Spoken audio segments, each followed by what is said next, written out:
जीतने की संकल्प शक्ति, सफल होने की दृढ़ इच्छा और अपने अंदर मौजूद असीम क्षमताओं के उच्चतम स्तर तक पहुंचने की तीव्र अभिलाषा, ये ऐसी कुंजियां हैं जो व्यक्तिगत उत्कृष्टता के बंद दरवाजे खोल देती है। आप रुक सकते हैं, लेकिन समय आपके लिए रुक नहीं सकता है। खोया हुआ समय कभी वापस नहीं आता, इसलिए समय बर्बाद न करें। हमारा भविष्य इस बात पर निर्भर करता है कि आज आप क्या कर रहे हैं। फर्क इससे नहीं पड़ता है कि आप क्या हो और कैसे दिखते हो, फर्क इससे पड़ता है कि आप क्या कर सकते हैं। जिस व्यक्ति के अंदर जोश नहीं होता है तो वो कभी महान नहीं बन सकता, लेकिन उसके अंदर इसके अलावा भी और कुछ होना चाहिए। एक बड़े पहाड़ पर चढ़ने के बाद यही पता चलता है कि अभी ऐसे कई पहाड़ चढ़ने के लिए बाकी है। जीवन ऐसे जियो जैसे कि कोई देख नहीं रहा हो, और अपने आप को ऐसे व्यक्त करो जैसे कि हर कोई सुन रहा हो। आइए दोस्तों, हम एक कहानी के माध्यम से कल की चिंता का अर्थ क्या है, गौतम बुद्ध इस कहानी को बहुत सुंदर से अपने शिष्यों को कहे हैं। तो आइए सुनते हैं। एक शेर था, उसके पास बहुत संपत्ति थी। वह अपने कारोबार से बहुत ही संतुष्ट था।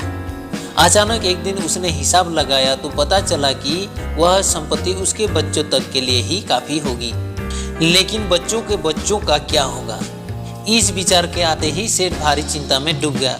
संयोग से उन्हीं दिनों महात्मा बुद्ध उस नगर में थे।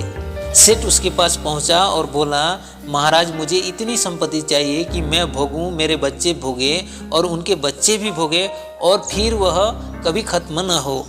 तब बुद्ध ने सेठ को कहा, ऐसा ही होगा, पर इसके लिए तुम्हें एक काम करना होगा।